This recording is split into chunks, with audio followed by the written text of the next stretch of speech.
Emma had been running for 6 days, which was 5 days longer than her body had any right to allow, and roughly 6 days longer than her dignity could survive. Her feet were raw.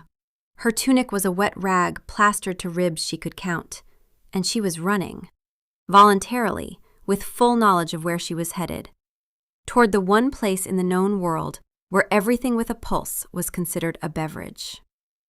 She was, by any reasonable assessment, an idiot. But the alternative was dying in the mud behind her, torn apart by wolves who used to forget to save her a seat at the fire, and who had recently graduated to forgetting she deserved to breathe. So, vampires. Vampires it was. At least they'd be direct about it. The Black Citadel materialized out of the storm like a hallucination, obsidian spires clawing at a bruised sky, the whole structure looking less like architecture and more like the earth had grown teeth. The great stone steps leading to the gates were slick with rain, and Emma's legs buckled on the third one.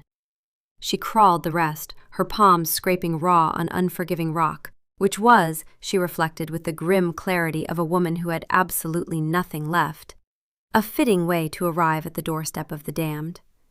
On her knees. The gates were wrought iron twisted into thorns and sleeping night birds. No bell, no knocker. Just the wind shrieking its indifference through the crenellations above. She pressed her forehead against the cold metal and the word came out before she could stop it, before she could code it in anything that might protect her from the pathetic smallness of it. Please. She expected nothing. She expected to freeze here, a forgotten footnote at the threshold of a nightmare. Instead, the gates groaned inward with the slow, grinding patience of something that had been waiting for centuries, and could wait for centuries more. Beyond them, a courtyard paved in marble so black it drank the rain. Soft, sourceless light. And 2 figures, tall and still as statuary, their faces pale masks of aristocratic boredom, their eyes the color of dried blood. They wore the high-collared livery of royal guards, and they did not blink as she staggered past them, dripping, shaking, leaving a trail of mud on their perfect floor. The gates sealed behind her. The storm vanished, not faded, not muffled, vanished, as if someone had turned off the world. Well, Emma whispered to no one, that's not terrifying at all. They led her through halls that made her feel like a stain on a wedding dress. Portraits of pale, stern-faced beings watched her pass, with painted eyes that felt uncomfortably physical. The ceilings disappeared into shadow. The floors were polished to mirrors. And there was no scent. That was the part that nearly broke her. Emma's world had always been built on scent, even with hers broken, even with the hollow nothing where her own pack scent should have been. She could still read the world through her nose. Pine resin, damp earth, the sharp citrus of someone's anxiety, the warm yeast of a packhouse kitchen. Here there was nothing. The air was thin and cold and utterly sterile, like breathing inside a crystal. It was like going deaf and blind at once. Her wolf senses, starved of input, did the only thing they could. They screamed. She swallowed it. Filed the panic under later, along with everything else she couldn't afford to feel right now. The list was getting long. The throne room doors opened without sound, petrified wood, polished to the sheen of dark water. The chamber beyond was a cavern of shadow and hard starlight. The ceiling was an enchanted dome, a replica of the night sky where the stars didn't twinkle, but blazed with a cold, unwavering intensity. The floor was obsidian mirror, and with every step, Emma watched her own reflection rise to meet her, mud-streaked, half-starved, barefoot. She looked, she thought with detached honesty, like something a river had spat out. And on a throne carved from a single piece of crystalline quartz sat the king. He was not the snarling monster of the stories. He was stillness, simple black clothes that seemed to drink light. Hair like raven feathers against skin that was not pale, but luminous, the white of fine porcelain held up to a candle. Features so perfectly angular they crossed the line from beautiful into something that made the animal part of her brain want to bolt. And his eyes, a deep, impossible violet, held the weight of centuries. Not the romantic weight of old songs, the crushing weight of a man who had been awake for 1,000 years and could not close his eyes. He did not move as she approached, her reflection distorted beneath her on the mirror floor, a warped ghost keeping pace. She stopped at the foot of the dais. She didn't know how to address a king. She definitely didn't know how to address a vampire king while looking like a drowned rat with a death wish. So she went with honesty, because it was the only currency she had left. "Your Majesty, I've come to beg for sanctuary." Her voice was raw, cracked at the edges, which I realize is a bit like a chicken asking to sleep in the fox's den, but I'm out of options, and I'm told you appreciate directness. She was not, in fact, told anything of the sort, but if she was going to die, she'd rather do it with a complete sentence than a whimper. The silence stretched. It pressed against her eardrums. She lifted her head a fraction and met his eyes. "A wolf," he said. His voice was a low baritone, quiet as velvet, and it filled the entire hall without effort. "A lost lamb, bleeding at the door of the slaughterhouse." A pause. "Why should I grant you sanctuary? Your kind and mine have been at war since the moon first kissed the sea." "My kind cast me out," she said, and there it was, the shame, hot and immediate, a wound she hadn't managed to scar over. "I have no pack, no alpha. They'll kill me if they find me. I'd rather take my chances with the foxes." "And we will kill you when we grow bored of you," he replied. Not a threat, a fact, stated with the casual precision of someone reading a weather report. "What use is a single broken wolf to me?" The word broken hit like a backhand. He knew, of course he knew. He could probably sense the void where her scent should be, the gap in the frequency, the nothing. Emma held his gaze. Her eyes burned, but she would not cry in front of this creature. "I can work," she said.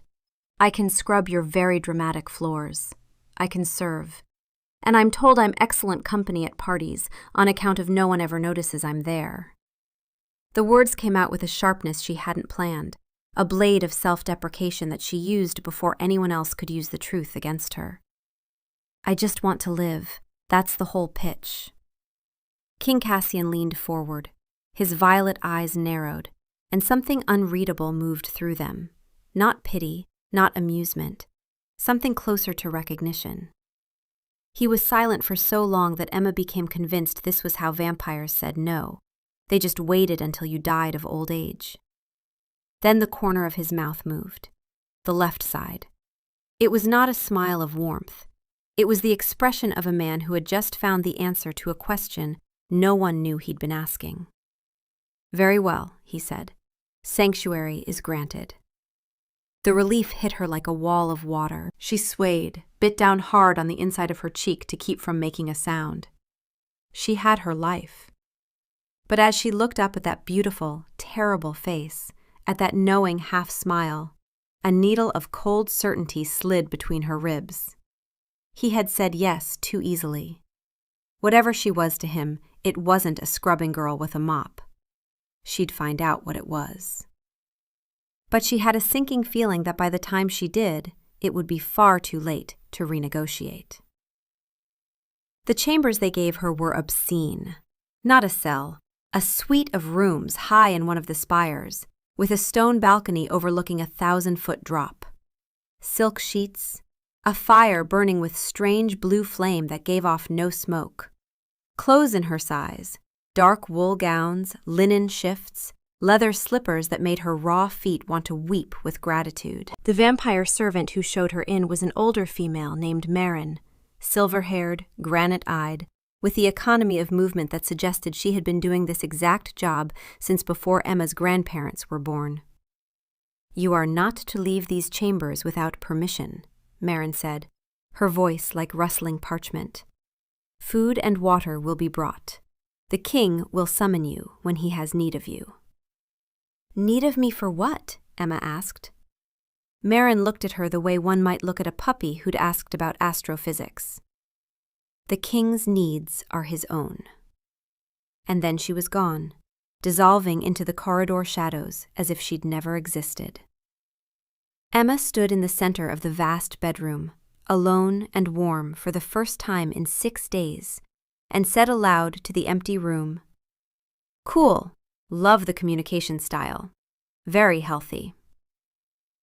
For 3 days she saw no one but Marin, who appeared twice daily with trays of wolf's fare, thick bread, smoked meats, cheese, clean water. The food was a comfort and a deep source of unease. They knew what she was. They knew what she needed. She was being kept, and kept well. The silence was the worst of it. In the pack there was always sound, breathing, wind, the murmur of voices, the distant crack of a branch underfoot. Here, silence was a physical thing, a presence with mass and texture. It pressed against her until she felt her edges dissolving into it. On the second night, she couldn't bear it anymore.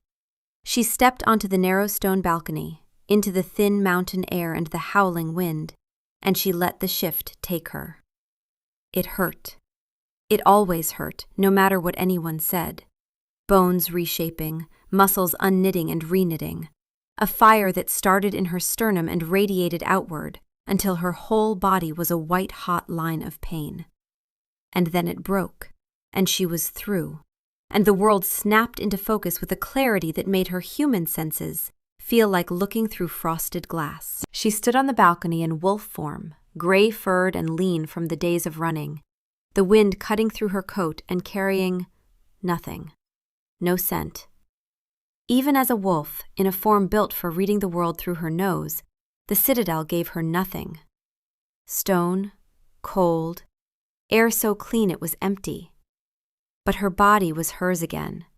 The four-legged weight of herself, the coiled strength in her haunches, the way her claws gripped the stone. She sat on that balcony and stared out at the endless sea of clouds below, and for 10 minutes she was not a guest, or a prisoner, or a tool. She was just a wolf, sitting very high up, in a place that smelled like absolutely nothing, which was at least consistent with the rest of her life. She shifted back in the cold, the transition leaving her gasping and naked on the stone for a few disoriented seconds before she scrambled inside and wrapped herself in blankets. The shift had cost her. She was weaker than she'd realized, but it had given her something back, too. A reminder of what she was, underneath the nothing. She didn't know that Cassian 2 floors below had felt it. A ripple in the vast, screaming, psychic ocean of his awareness. Not a voice, not a song, but a sudden, startling pocket of warmth, like a match struck in an endless dark room. He had stopped mid-sentence in whatever he was reading, his hand frozen over the page, and turned his face toward the ceiling. The summons came on the evening of the 3rd day. Marin appeared at her door with a lantern. "The king requires your presence." Emma smoothed down the dark green wool of her gown, noted that her hands were trembling, and followed. They didn't go to the throne room. They went to a different wing, to a pair of oak doors bound in iron. Marin gestured. Emma hesitated, then pushed the door open. A library. Vast, circular. Walls lined floor to ceiling with more books than she'd seen in her life. A rolling ladder disappearing into shadow. A circular table heaped with maps and celestial charts. Blue fire in a massive hearth. And the smell, the first real smell she'd encountered in this place, of old paper, leather, and something clean and cold, like the air before snow. Cassian stood by the fire, his back to her, wearing dark burgundy instead of black. He looked less like a monarch and more like a man who read too much and slept too little. He did not turn. "Come closer," he said.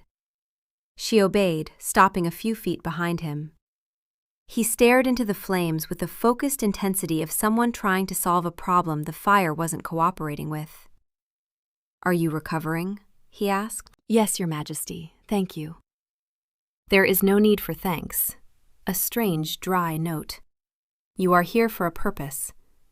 "I've been told." repeatedly, by everyone except the person who could actually explain what it is. He turned. In the firelight, the sharp architecture of his face softened into something almost approachable, and his violet eyes caught the flame and burned.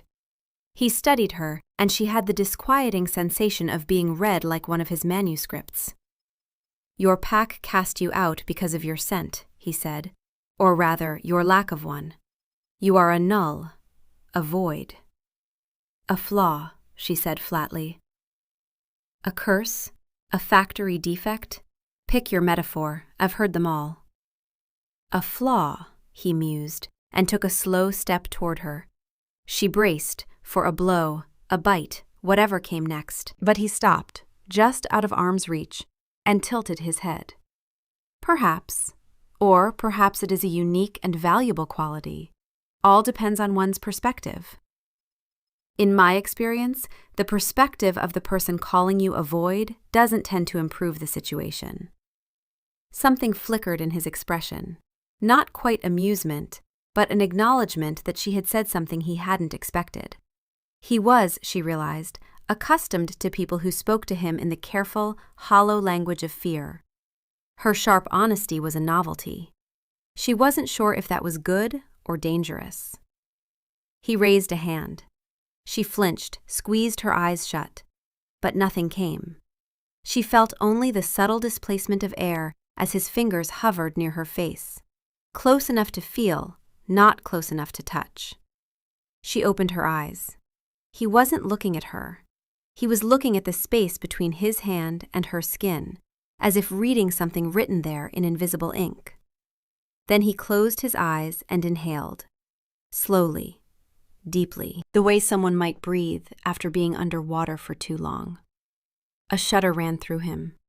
The taut lines around his eyes smoothed, the coiled tension in his shoulders unwound by a degree that was visible. For one moment, just one, the ancient, crushing weariness that clung to him lifted, and what was underneath was not a monster or a king, but a man experiencing something that felt like relief. He opened his eyes. They met hers, and she saw it, raw, aching, desperate. He needed this. He needed her. Not her skills, not her service. The nothing that she was. "Remarkable," he breathed. He lowered his hand. The mask slid back into place. But Emma had seen what was underneath, and she was not the kind of person who could unsee things. "You're not going to tell me what just happened, are you?" she said. "Not tonight." He turned back to the fire. "You may go." She backed toward the door. Her heart was hammering. He had not hurt her. He had not fed from her. He had simply stood near her and become, briefly, a different person. She was not a guest. She was a resource. She just didn't know what kind yet. The weeks settled into a pattern that was, depending on how Emma chose to look at it, either comfortable or profoundly disturbing. She was given the freedom of the citadel, conditional, observed, but real. She could walk the corridors, explore the forgotten wings, discover the glass gardens where pale, scentless flowers bloomed in eternal twilight. The other vampires watched her with a mixture of contempt and wary curiosity. She was the wolf pet, the king's new acquisition, and her presence had disrupted something in the stagnant, unchanging ecosystem of the court. Lord Ashworth was the worst of them, an ancient, sharp-boned vampire with eyes like polished obsidian and a smile that never reached them. He'd served as advisor to the throne for generations, and he watched Emma with the focused patience of someone choosing where to place a knife. He cornered her once, in one of the forgotten corridors near the glass gardens. She'd been walking back from an afternoon session with Cassian, her mind still half in a conversation about title charts, when his voice stopped her cold. "You are aware," Lord Ashworth said, materializing from a shadow she hadn't known contained him, that the last mortal who held the king's attention was drained within a year. Not out of malice, simply because the court grew tired of accommodating a heartbeat. Emma turned. He stood with his hands clasped behind his back, perfectly composed, the picture of a concerned elder statesman delivering friendly counsel. "Is that a threat?" she asked. It is a history lesson. I am a great believer in the instructive power of history. His obsidian eyes held hers. You have no scent. That makes you difficult to read. I find that unsettling. Most people find it convenient. They don't have to think about me at all. I am not most people, and I am thinking about you a great deal. He inclined his head, courteous, lethal, and walked away. Emma stood in the corridor and catalogued her own heartbeat, rapid, steady enough. She filed the encounter under Ashworth, subcategory Direct Warning, and added it to the mental map she'd been building of the court's power lines since her second week. Almost every day Cassian summoned her. The pattern was always the same. She would sit in a chair near his desk while he worked, and over the course of hours the tension would drain from him like water from a cracked vessel. His breathing would deepen. The muscle in his jaw would unclench. She was a tonic, a balm, a walking silence that soothed some unseen, unheard agony.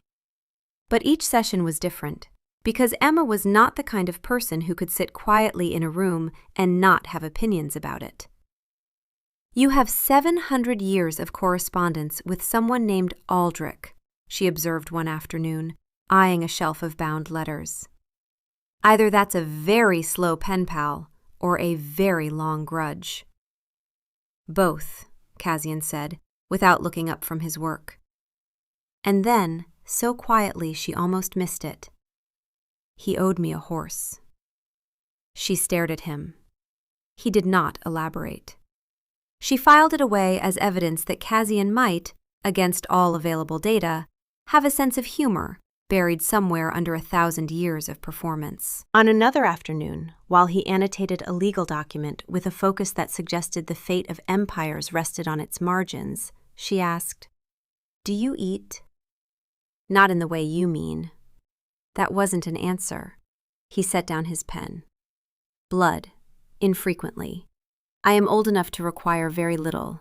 It is more maintenance than sustenance." "Where do you get it?"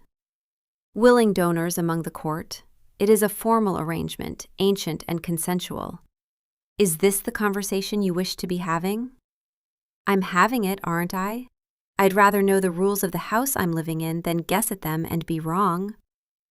He studied her. Then, with the careful precision of a man unaccustomed to being asked direct questions about himself, he answered. She listened. She asked follow-up questions. He answered those too, looking increasingly like someone who had opened a door he hadn't meant to open and was now too committed to close it. By the third week, the library had begun to develop a scent, not the sterile nothing of the rest of the Citadel, something specific. Old paper and leather had always been there, but now Emma was catching something else underneath. Cold stone, a trace of something herbal and astringent, and beneath that, fainter still, a note like winter air just before snowfall. Clean, austere, not warm. Nothing about Cassian was warm, but distinct. It was him. She was learning to smell him, and the realization sat in her chest like a coal. Wolves knew each other by scent. It was how pack bonds formed, slowly, through proximity, through the body learning another body's chemical signature until the absence of it felt wrong. Emma had never bonded to anyone. Her null scent meant no one bonded to her, and she'd assumed the reverse was also true. She'd assumed wrong. She didn't mention it. She filed it under dangerous, along with the book, the flower, and the fact that she'd started listening for his footsteps in the corridor before he arrived. He asked her strange questions. Not about the pack, about the minutiae of the living world. What did the air smell like after summer rain? What was the texture of moss on a fallen log? What sound did autumn leaves make underfoot? He listened to her descriptions with an intensity that bordered on hunger. He was a man starving for a world he could not taste. "You can't feel the fire," she said one evening, watching him stand before the hearth. "I perceive its light and its movement. The warmth is an abstraction." That's the saddest thing anyone has ever said to me. And I once heard an alpha tell a 6-year-old she smelled wrong. He looked at her sharply. That was said to you? It was said to me, she confirmed, keeping her voice level, using the truth like a shield the way she always did. Saying it first, saying it flat, so no one else got to make it hurt. I was 6. I stopped crying about it when I was 8. Efficient learner. Something changed in his face. Not pity. She would have hated pity. Something more precise. An acknowledgement that the fact she had just stated was not acceptable, filed away with the same meticulous care he gave to everything. That night, a book appeared on her bedside table. A collection of fairy tales, old ones, with illustrations. She opened it and found, pressed between the pages like a bookmark, a single dried flower, one of the scentless silver roses from the glass garden. It was a gesture so small and so deliberate that it took her a full minute to understand what it was. It was care, expressed sideways, by a man who would die before admitting it. She put the flower back between the pages and did not mention it, but she kept the book on her nightstand, and they both knew it. It was a few days after the flower that the library became a problem. She was in the chair, her chair, though she hadn't claimed it yet in words, when Cassian stood to retrieve a volume from a high shelf behind her. He reached over her, his arm passing close enough that the sleeve of his tunic brushed her hair, and the cold that radiated from his skin, always, that persistent bone-deep cold, fell across the side of her neck like a shadow. She went very still. He went very still. His hand was on the book. He hadn't pulled it from the shelf. He was close enough that she could see the texture of his skin, the faint blue veins at his wrist, the way his fingers had locked around the spine of the volume and were not moving. His face was turned slightly toward her, and she could feel his attention, not his psychic sense, just his awareness, fixed on the place where his sleeve had touched her hair. She was warm. She ran warm, all wolves did, but right now her skin felt like it was generating its own small furnace, and the proximity of his cold was doing something to the air between them. The temperature gradient was a physical thing, a border her body wanted to cross. She did not look up. If she looked up, his face would be very close, and she would have to make a decision about what to do with that information, and she was not ready to make that decision, and her heart was doing something inconvenient and loud. He pulled the book from the shelf, stepped back. The cold withdrew. "Tidal displacement in the northern straits," he said, his voice perfectly steady in a way that was, itself, a tell. "If you're interested." "Riveting," she managed. Her voice was also steady, which she considered a personal triumph. He returned to his desk. She returned to her book. Neither of them mentioned it. But something had changed in the geometry of the room. The distance between their chairs, 4 feet, she'd measured it with her eyes in the first week, had become an active choice, not a passive one. Every time she sat down, she was choosing not to be closer. Every time he pulled a book from a shelf, he was choosing where to reach. The space between them hummed with the specific, charged silence of something being very carefully not discussed. A week later, she was reading by the fire when he came to add a log. He knelt by the hearth. She'd told him once that it was strange to watch someone tend a fire they couldn't feel, and he'd said, "I can feel you feeling it, which is close enough," in a tone so matter-of-fact that she'd had to leave the room to process it. And as he rose, his hand landed on the armrest of her chair for balance. His fingers were inches from hers. The cool of his skin was a whisper against the warmth of her wrist. Neither of them moved. She could hear his breathing. It was slower than hers, deeper, a rhythm calibrated over centuries. And she could smell him, that winter air note, sharper now, threaded with something she could only describe as a tension. He was aware of her hand the way a compass is aware of north. "Your fire," she said, her voice low and a little rough. "What about it?" "It's burning."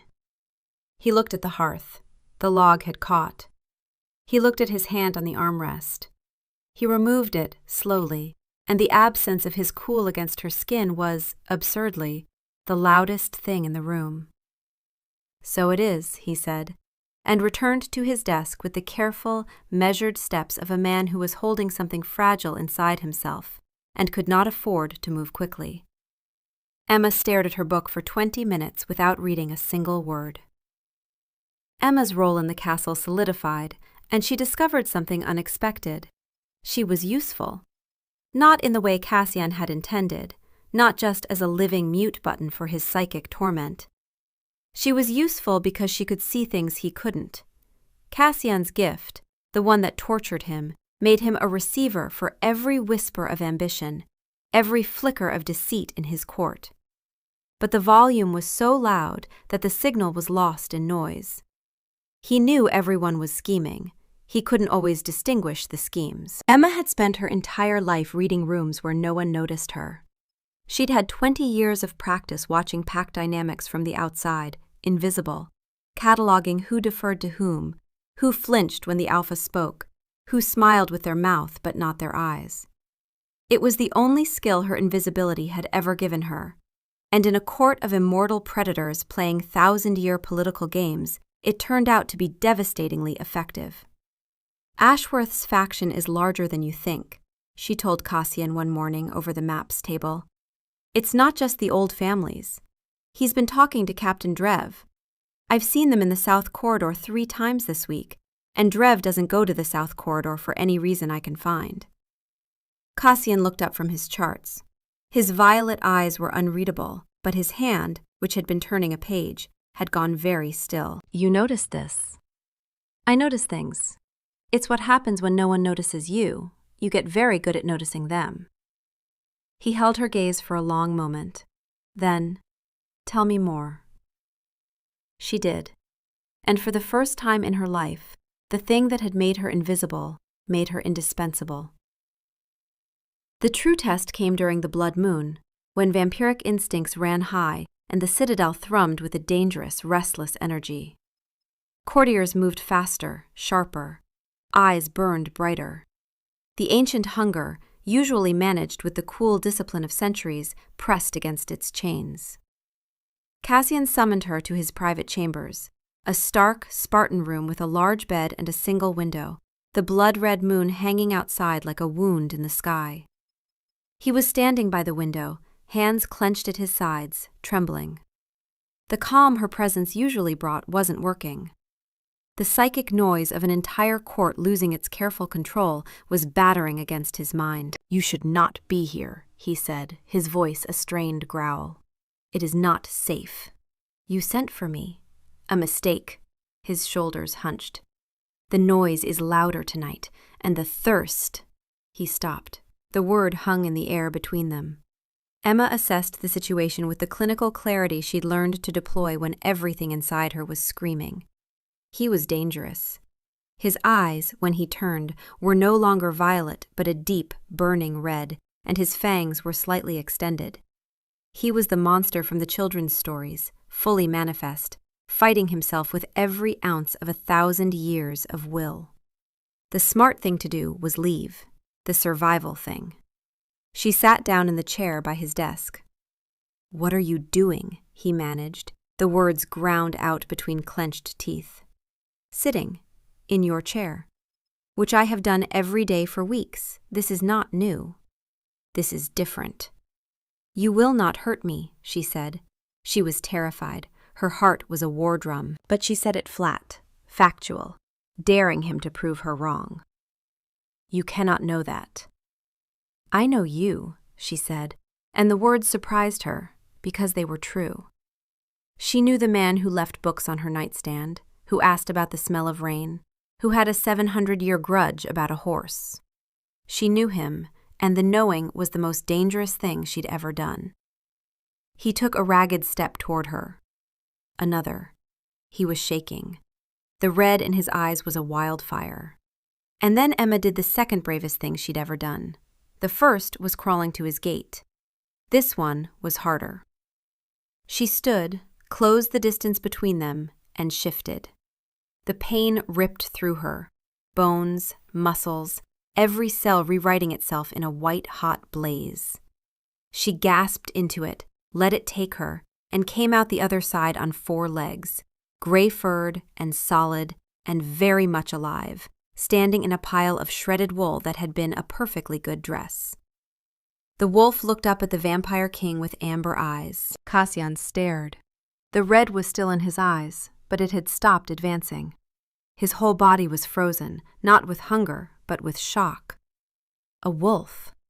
A living, breathing wolf, standing in his chambers, smelling of forest and earth and something warm and undeniably real. Every vampire instinct in him was screaming 2 contradictory things: prey and something else. Something he didn't have a word for. Emma sat down on his carpet, deliberately, and looked at him with an expression that, he would swear later, though wolves couldn't make human expressions, was profoundly unimpressed. "I'm here. Calm down." The message wasn't telepathic, it was just obvious. He sank to his knees, slowly, as if his legs had simply decided they were finished. He knelt on the stone floor in front of a wolf and pressed the heels of his hands against his eyes. And the sound that came from him was not a growl or a hiss, but a long, shuddering exhalation of a man releasing a pain he'd been holding for a very, very long time. The red faded from his eyes, his fangs retracted, his breathing slowed. Emma, still in wolf form, padded forward and pressed her flank against his side. He was cold, he was always cold, and she was furnace warm, her heartbeat a steady, living drum against his ribs. "Emma," he whispered. It was the first time he'd used her name. She stayed pressed against him until the moon moved past the window and the worst of the night had passed. Then she shifted back, which was graceless and painful, and left her naked and shivering on his floor, wrapped in his black cloak before she could protest. His hands, careful, cold, shaking, settling the fabric around her shoulders without looking anywhere he shouldn't. "You ruined your dress," he said quietly. "I have others. You left 6 in my wardrobe." 5. There were 5. There are 6. Marin brought another one yesterday. Dark blue, my size. He said nothing. His jaw was tight. He was looking at the wall with tremendous concentration. "Cassian," she said. He closed his eyes. "Thank you for the book," she said, "and the flower, and the 6th dress, and for not pretending you don't know what I'm talking about." The silence that followed was not the dead silence of the citadel. It was a living thing, warm with what neither of them was saying. "You should go," he said, and his voice was rough. "Before I do something unforgivable, like acknowledge that I care whether you're cold." "Too late," she said, and left, wearing his cloak, which she did not return. After the blood moon, the pretense collapsed, and then, without warning, Cassian rebuilt it. He stopped summoning her. The first day, she assumed he was recovering. The psychic effort of the blood moon, of containing his own hunger, of being anchored by a wolf pressed against his side. It would take a toll. She spent the day in the library, reading, waiting for the door to open. It didn't. The second day, she went to his study. The door was closed. A guard she didn't recognize stood outside, not one of the usual pair who nodded at her passage, but a new one, blank-faced, who blocked her approach with a polite, immovable, "The king is not receiving visitors." Not receiving visitors. She was a visitor now. The third day, she saw him. He was crossing the far end of a corridor, moving with the quick, deliberate stride of a man who knew exactly where someone was and was choosing a route that avoided them. He did not look in her direction. He didn't need to. She could feel his awareness of her like a change in air pressure, and she could feel, with equal certainty, that he was walking away from it. On the 4th day, the fire in her chambers went out. No one came to relight it. The scent was the worst part. She'd been learning him for weeks. That winter air signature, clean and austere, threaded with the herbal astringency that was uniquely his. It had been growing stronger, clearer, as her wolf senses mapped him the way they'd once mapped Pack. And now it was gone. Not because he'd changed, but because he was no longer close enough for her to reach. The absence was physical, not metaphorical, not poetic. Physical. A frequency she'd tuned herself to had gone silent, and her body registered it the way it would register a missing limb, with a dull, persistent wrongness that no amount of logic could override. She understood what he was doing. She'd watched enough wolves do the same thing. The alpha who pulled away before a difficult decision, the mother who stopped touching a pup she knew she'd have to send to another pack. It was preemptive severance. He was cutting the connection before it could become something he couldn't survive losing. Because she was mortal. She would age. She would die. In the scope of his existence, she was already gone. The understanding didn't help. It made it worse, actually. Because understanding someone's reasons for hurting you didn't make the hurt smaller. It just made you hate them less while it happened. On the 5th day, Emma stopped waiting. She found him in the observatory, the crystal-domed chamber at the Citadel's peak. He was standing at the great brass telescope, his back to the door, his cloak pooling around his feet like a shadow that had given up. The wind was a howl up here, the stars sharp and indifferent through the glass. "You're avoiding me," she said. He didn't turn. "I am managing a transition." "You're managing a retreat, there's a difference. I've done enough of both to know." "Emma, don't." The word came out harder than she intended. She took a breath. "Don't say my name in that voice, the one that sounds like you're already mourning me. I'm standing right here." He turned. The starlight carved his face into something stark and ancient, and his eyes were dark with a pain that had nothing to do with the psychic noise. This was personal. This was his. "You are mortal," he said, and the words fell like stones. "You will live, what, another 60 years? 70? And they will pass for me like a season. A brief, beautiful season. And then you will be gone. And I will still be here. And the silence you leave behind will be worse than the noise ever was. Do you understand? The noise was bearable because I had never known quiet. If I know quiet and lose it?" His voice fractured. He stopped, jaw clenched, and looked away. The wind screamed against the dome. Emma walked toward him. Her footsteps were loud on the stone floor. The only heartbeat in the room, the only warmth, the only thing in this dead, beautiful place that was running on borrowed time. She stopped in front of him, close enough to feel the cold pouring off his skin, close enough that the temperature difference between them was its own kind of intimacy. "So your solution," she said, her voice quiet and precise, "is to have the silence now, on your own terms, before it's taken from you." He said nothing. His jaw was iron. "You're pre-grieving me, Cassian. You're grieving someone who is alive and standing in front of you and furious with you. Do you know how that feels? To be mourned by someone who's looking right at you?" Her voice cracked, and she let it. "I have been invisible my entire life. I have been a void, a null, a ghost, a nothing. And now the one person who finally saw me is choosing to look away. And I need you to understand that that is the cruelest thing anyone has ever done to me. And I have a long list." His eyes snapped to hers. The pain in them was raw and immediate, and no longer carefully managed. "I am trying," he said, and his voice was ragged, "to protect you from what I am."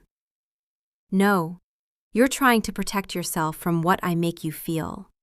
Those aren't the same thing, and you know it." The silence between them rang like a bell. He reached out. Not the careful, clinical hovering of their first meeting. This was instinct, unplanned, his cold hand closing around her wrist the way a drowning man grabs a rope. His thumb pressed against the pulse point, and she knew he could feel it, her heartbeat, fast and angry and alive, hammering against his cold fingers. 60 years, she said, looking up at him, is not nothing. It's not nothing to me. And if you spend those 60 years standing on the other side of a closed door because you're afraid of the 61st, then you're choosing the grief over the life. I know which one I'd choose. I've been choosing it since I crawled to your gate. His grip on her wrist tightened. His other hand came up, hovered at the side of her face. The old gesture, the clinical distance, and then broke past it. His palm settled against her jaw, cold fingers threading into her hair, and the touch was not careful. It was hungry and terrified, and it shook. I don't know how to do this, he whispered. Neither do I. I've never done any of this. You are making it extraordinarily difficult to be noble about your mortality. Good. Noble is just another word for lonely. You've had enough of that. He exhaled, a long, shuddering breath that she felt against her forehead, cold and real and close. His thumb traced the line of her jaw. Her skin burned under his touch, heat and cold meeting at the border, and she felt something in the air between them settle, lock, like a key finding its shape. She put her hand over his, the one on her wrist, warm over cold. The pulse between them was her heartbeat, singular and finite, and more valuable than either of them had ever given it credit for. Stay, she said. Not a plea, an instruction. Emma, stay. Not forever. I'm not asking for forever. I'm asking for now. I'm asking for the next morning and the one after that, and however many we get. That's what I'm worth. That's what you're worth. Don't you dare tell me it's not enough. The starlight poured through the crystal dome, cold and permanent, and the two of them stood in it, the ancient immortal king and the mortal wolf with the broken scent, and the distance between them was nothing. Not the careful 4 feet of the library, not the sealed doors and avoided corridors of the last 5 days. Nothing. It is enough, he said. You are enough. He leaned down and pressed his forehead to hers. The cold of his skin met the warmth of hers, and the temperature between them equalized into something that felt, impossibly, like coming home. They stood like that, forehead to forehead, for a long time. The kiss that came was not a dramatic thing. It was quiet, careful, the barest press of his cool mouth against hers. She tasted winter and stone and centuries of loneliness, and underneath all of it, something that was unmistakably, specifically him. He kissed her like a question. She kissed him back like an answer. When they pulled apart, his hand was still in her hair, and his eyes were open, and his expression was one she had never seen on any face, human or otherwise. It was the look of a man holding something precious, who had just decided, against every rational instinct, to keep it. The fire in my chambers is out, she said, because she was who she was, and honesty would always come before poetry. I know. I will have it relit. You will have it relit right now. I will have it relit right now. After that, the pretense collapsed for real. Kazian appeared at her door with a book he thought she'd like.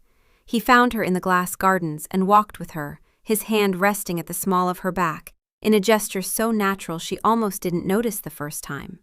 Almost. He adjusted his schedule around hers without admitting it, and she stopped pretending she wasn't adjusting hers around his. The library sessions changed.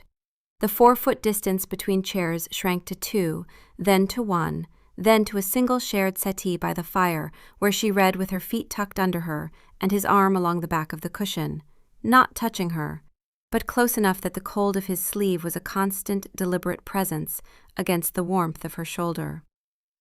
Sometimes his fingers would drift from the cushion to the ends of her hair, absently, as if he wasn't aware he was doing it. He was aware. She was aware he was aware. Neither of them mentioned it, and the not mentioning became its own language. He kissed her once more, in the glass garden, beside the scentless silver roses. It was unhurried, deliberate, his hands bracketing her face, cold thumbs tracing her cheekbones, while her fingers curled into the front of his tunic and pulled him closer, because she was not a patient person, and she'd spent long enough being careful. He tasted like winter. She tasted, he told her later, like something he'd been remembering wrong for 900 years. And the court noticed. Lord Ashworth's faction, which Emma had been tracking for weeks, shifted from passive resentment to active hostility. The whispers sharpened. Enchantment, bewitched, unnatural influence. A mortal wolf had no place in a vampire king's private life. A mortal wolf who was changing the king's behavior was an existential threat. Ashworth made his first real move on a Tuesday. He brought a formal petition to court, requesting that all non-vampiric residents be confined to servant quarters and barred from the king's private wing, phrased in the careful, ancient legalese of someone who wanted to cage a specific person without naming her. Cassian dismissed it in 3 words. But Emma saw the look Ashworth exchanged with Captain Drev on his way out, and she saw the 4 other courtiers who held his gaze a beat too long, and she added all of it to her map. There are 6 of them now, she told Cassian that evening. Ashworth, Drev, the 2 from the Eastern fiefdom, Lord Merrin and his daughter, and 2 others I can't name yet, but they always sit together in the South Gallery. You've been counting. Someone should. You can hear their thoughts, but you can't hear them over the noise. I can see their faces. Different skill, same information. He was quiet for a moment. Then, you are building me an intelligence network out of your own observations, while living as a guest in a castle full of creatures who would drain you without a second thought. When you say it like that, it sounds reckless. It sounds, he said, and his voice was strange, almost soft, like something no one has done for me in a very long time. They're afraid of you, Emma told Cassian one evening in the library. She was in her chair, his chair, she'd claimed it weeks ago. Her feet were tucked under her. She looked, she knew, completely at home, which was either a good sign or a catastrophic one. My court is always afraid. Fear is the engine of vampire politics. Not of you, of me. She looked at him steadily. They're afraid of what I'm doing to you. And what is that? Making you bearable? He looked at her. The corner of his mouth, the left side, always the left side, twitched. I was unbearable before? You were magnificent, which, in my experience, is just a fancier word for the same thing. Something warm and startled passed through his violet eyes, and he looked away quickly, which was how Emma knew she'd landed somewhere real. Ashworth will move against me eventually, she said, because the truth was always safer in her mouth than bottled up. You know that. He is welcome to try. That's very impressive and completely unhelpful. I need you to actually think about this. He looked at her again, and this time his expression was different. It was the face of a man who had not been told to think about something by another person in a very, very long time, and who had just realized how much he'd missed it. Very well, he said. I'm thinking about it. Good. Start with Captain Drev. The confrontation, when it came, was not from Ashworth. It came from the wolves. The Citadel's great warning bell, silent for over a century, split the air one afternoon with a deep, brazen clang that felt like a physical violation. Emma was in the library, tracing a river on a map she'd been studying for a tactical purpose she hadn't yet shared with Cassian, when the first toll shook through the stones. Guards materialized. Courtiers glided from their chambers. Merrin appeared at the library door, her composure cracked by a single worried line between her brows. Petitioners, at the gate. Wolves. Emma's blood went cold. They brought her to the throne room, already full of vampires lining the walls in silent, menacing ranks. Cassian was on his throne, fully armored in his regal distance. His face was carved ice.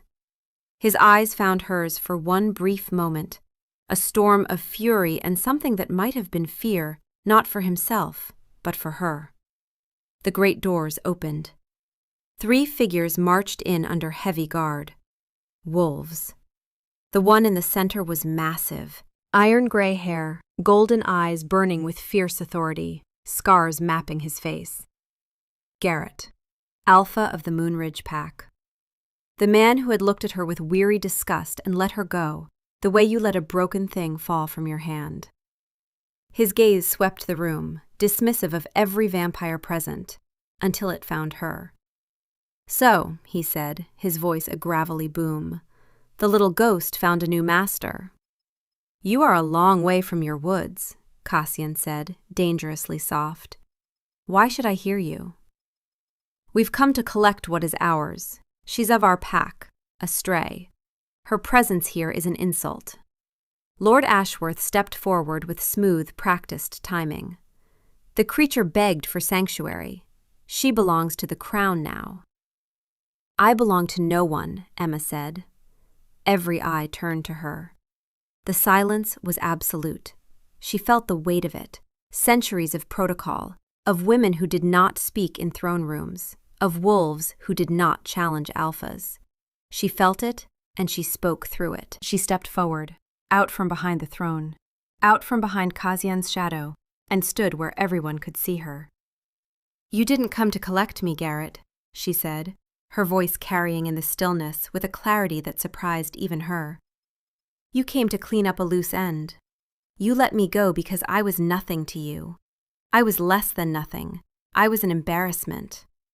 And now I'm an embarrassment that ended up somewhere inconvenient, and you want to fix that." Garrett's eyes narrowed. A growl built in his chest. "Don't," she said, and the word was a blade.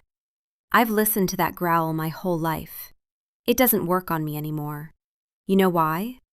Because the worst thing you could ever do to me, you already did. You let me believe I was broken. You let the whole pack believe it. And when I ran, no one even noticed." She turned to Cassian. His violet eyes were fixed on her with an intensity that was almost physical. "I'm speaking for myself," she said to him. Quiet, clear. He inclined his head. 1 degree. Permission and acknowledgement wrapped in the smallest possible gesture. She turned back to Garrett. "I'm not going with you. I'm not your stray. I'm not his property." She gestured toward Cassian without looking at him. "I'm standing here because I choose to. That's new for me. I'd like to keep doing it." Garrett snarled. "You have no standing to choose. You're an omega, a null. You are enough." Cassian's voice was quiet, but it filled the hall the way thunder fills a valley. He rose from the throne, and it was a movement that made every instinct in the room, vampire and wolf, flinch. "She has spoken for herself," he said, descending the steps. "Her words stand. She is here by her own choice. That choice is under my protection, and yours." He looked at Garrett with eyes that had gone very, very cold. "Is to leave." Garrett bristled, his body beginning to tremble with the first signs of a shift. "You'd risk war for a broken—" He didn't finish the sentence. Emma shifted. The change ripped through her with a violence that cracked the air. One moment she was a woman in a green dress. The next, she was a wolf. Gray, lean, coiled with a savage energy that had been building for 20 years of silence. The dress fell in shreds. She stood between Cassian and the wolves, hackles raised, teeth bared, and the snarl that tore from her throat was the sound of every night she'd spent invisible, every name she'd swallowed, every time she'd been too broken to matter. It was not a powerful snarl. She was not a large wolf, but it was specific, and it was fearless, and it stopped Garrett mid-shift. Cassian looked down at the wolf standing in front of him. Protecting him, he realized, not the other way around, and something in his ancient, careful heart cracked open so suddenly it was visible on his face. The mask didn't slide. It shattered. For one unguarded moment, every courtier in the room saw their king look at a wolf with an expression that had no name in their language because they had forgotten what it looked like. Then the moment passed, the mask rebuilt. But the damage was done. Cassian unleashed his power, not at Emma's wolves, at the room's certainty. A wave of psychic force pressed outward. The torches flickered. The air went cold. Garrett's lieutenants staggered, hands to their heads. Garrett himself dropped to a knee, blood weeping from his nose. "Leave," Cassian said, and his voice was the sound of stone doors closing. "She is not yours, she is not mine, she is hers, and you will not touch what is hers while I stand." Garrett, trembling with effort and agony, forced himself upright. He looked at Emma, the wolf, the null, the nothing, standing in front of a vampire king with her teeth bared, and something shifted in his expression. Not understanding, but the beginning of a question he'd never thought to ask. He turned. "This isn't over."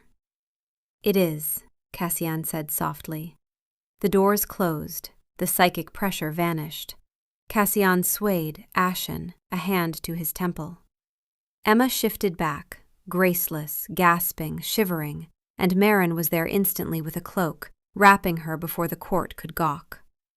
Emma stood, wrapped in wool, barefoot on the cold obsidian, and put her hand on Cassian's arm. He leaned into it. "You said I was hers," she murmured, too quiet for anyone else to hear. "I said what was true. You broke, in front of everyone, your face." "I know." His voice was rough. "I know what they saw." "Was it true?" He looked down at her. The weariness was back, heavier than ever, but underneath it was something that had not been there before. A warmth, a choosing. "Every word," he said. "Every expression they saw. All of it." She held his gaze. Her heart was hammering, her body still shaking from the shift, and she was standing in the center of a vampire court, wearing a borrowed cloak and nothing else, which was, she reflected with the grim, precise humor that had kept her alive this long, not the most dignified way to have the most important conversation of her life. "Then we should probably talk about it," she said. "In private. After I find pants." The left corner of his mouth curved. "That seems wise." He took her to the library. Marin brought clothes. Emma changed behind a screen while Cassian stood by the fire, and neither of them pretended the silence between them was comfortable. When she emerged, dressed, composed, still trembling faintly, she found him sitting. Not standing, not looming, not performing authority. Sitting in a chair by the fire, his elbows on his knees, his head in his hands. His fingers were laced through his dark hair and his knuckles were white, and it was the most human she had ever seen him. He looked up when he heard her. The violet of his eyes was deep and bruised, and the skin beneath them was shadowed in a way she'd never noticed before. The psychic assault he'd unleashed on Garrett had cost him badly. His hands, when he lowered them, were shaking. "I owe you the truth," he said. "You owe me several truths. I've been keeping a list." "I hear everything." He said it simply, as if describing a chronic condition. Every vampire in this citadel, their thoughts, their hungers, their schemes. A constant screaming chorus that has not stopped in 1,000 years. When you are near, the chorus fades. You are quiet. A space of silence in the center of the storm. "So I'm your mute button." "You were." He looked at his own hands. They were still trembling, and he watched them as if they belonged to someone else. "When you arrived, yes. That is what I saw in you. A solution. A tool." He paused, and the pause had weight. "I am telling you this because you use honesty as armor, and I think you deserve to know what it feels like to have it returned." She sat down across from him. Her throat was tight. She could smell him, that winter air signature, but altered now, threaded with something sharp and metallic she hadn't encountered before. Exhaustion, she realized.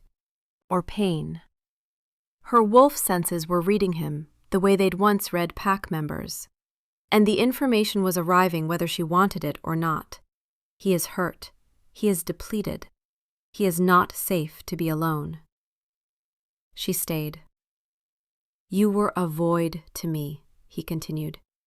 "And then you were a voice. You told me about summer rain and autumn leaves and the texture of moss. You counted my correspondence and tracked my enemies, and sat in my chair with your feet tucked under you, and told me I was magnificent, in a tone that made it sound like a character flaw.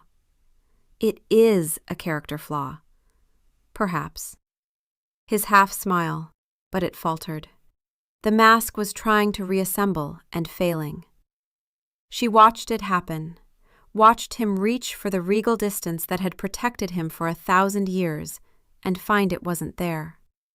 His hands clenched on his knees. "But you also stood in front of me tonight," he said, and his voice changed, dropped into something raw and unsteady, nothing like the polished baritone of the throne room. "In wolf form, protecting me from your own kind. No one has stood in front of me in 1,000 years, Emma. No one has considered that I might need it."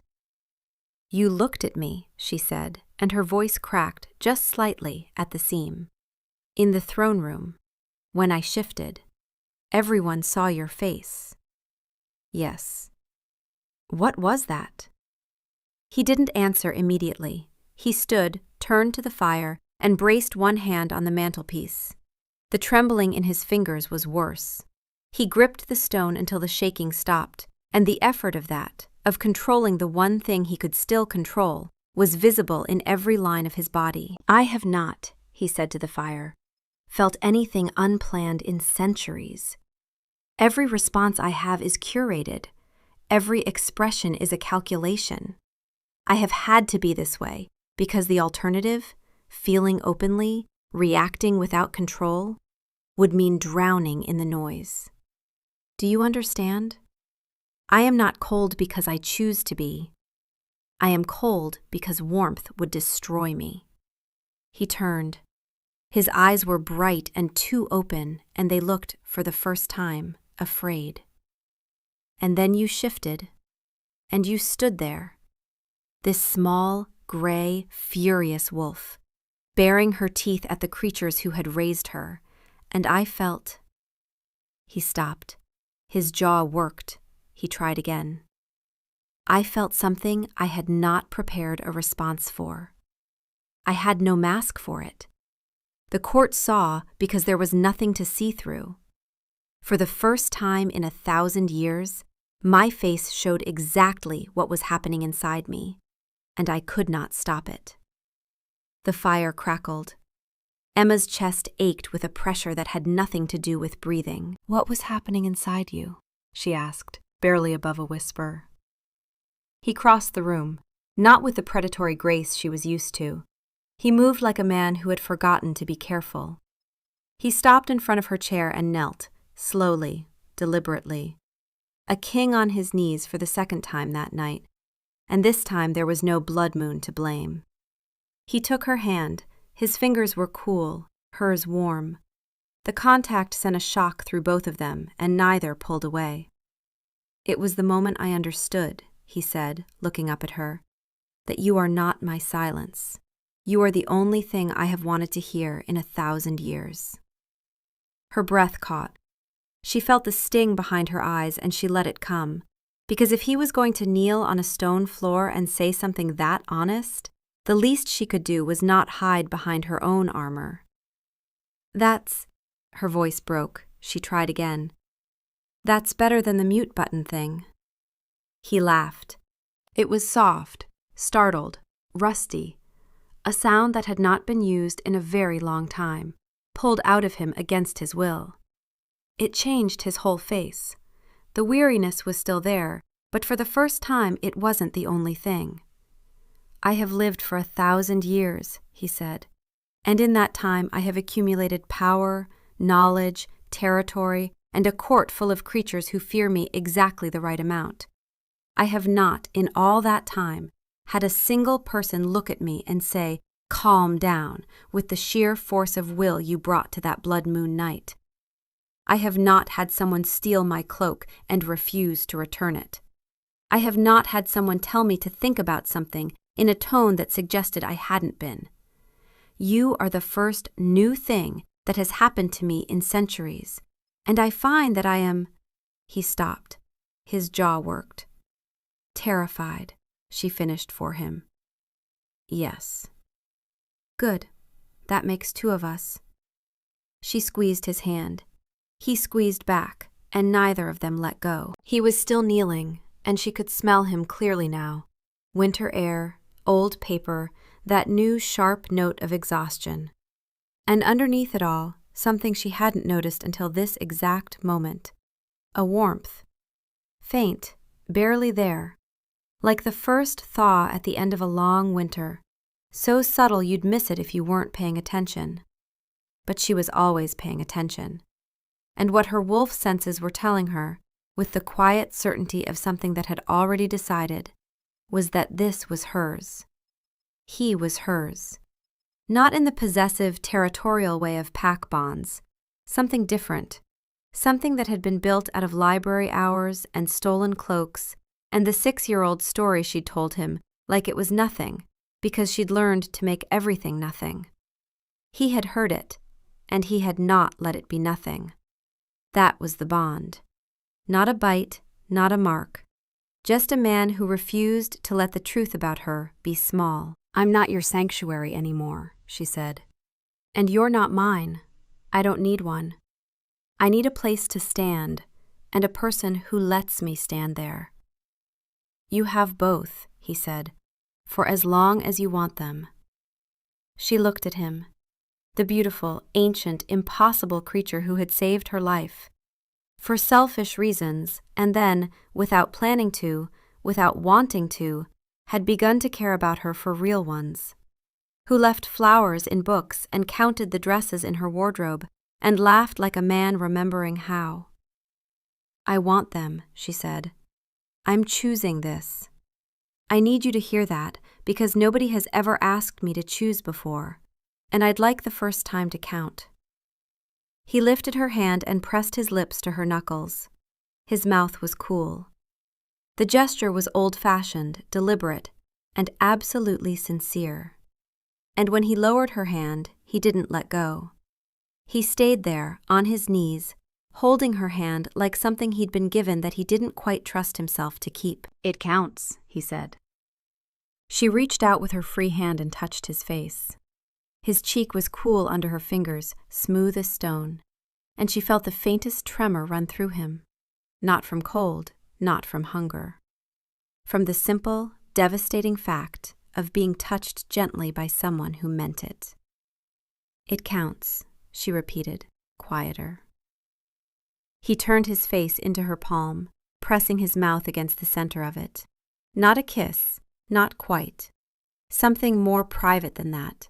Something that belonged to the specific language they'd been building, in libraries and observatories and beside fires he couldn't feel. His lips were cool against the heat of her skin, and his breath was a shudder that she felt all the way down her arm. Then he straightened, still on his knees, and looked at her with eyes that had stopped pretending to be ancient and regal and controlled. They were just his eyes. Violet, tired, wanting. She leaned forward and kissed him. Not the observatory's careful first kiss, not the garden's unhurried second. This one was the third, and the third was the one that meant they weren't going back.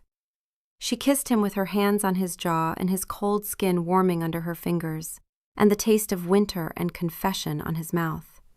He kissed her back with one hand in her hair and the other pressing against her ribs, over her heart, as if he needed to feel it beating while he still could.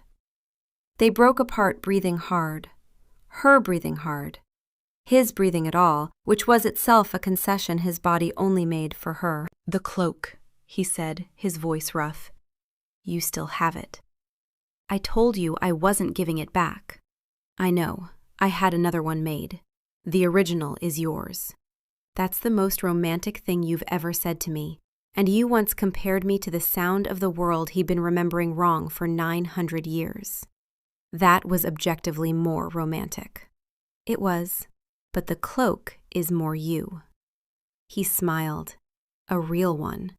Both sides of his mouth, the lines at the corners of his eyes, the whole architecture of his face rearranging into something that was, she realized, what he must have looked like before 1,000 years of solitude taught him to stop.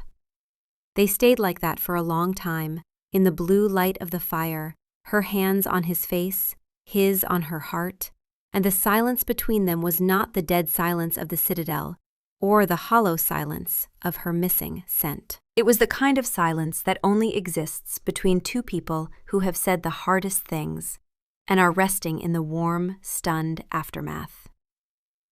Outside, the wind howled against the citadel's stones.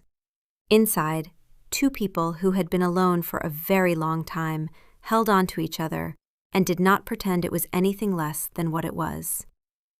Emma would stay.